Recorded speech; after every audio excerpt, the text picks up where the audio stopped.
Start by removing these two circular handles on, or circular things on each side of the handle.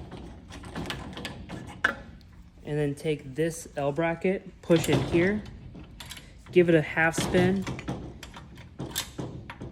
and it should pop right out. Next, take this again, push it in there, and then go counterclockwise. Just keep spinning. This will unthread, and this will pop right out. Once that's removed, take the handle, and you can remove it in whole.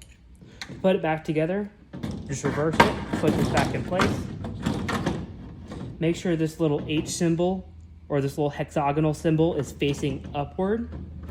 Take this piece, put it back. Make sure it aligns with this hole in here. Give it a spin, and then take this tool to lock it back in place.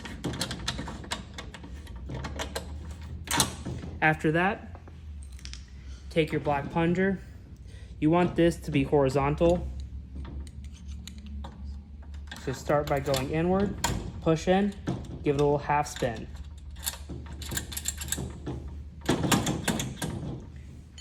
Last step, put the circles back on.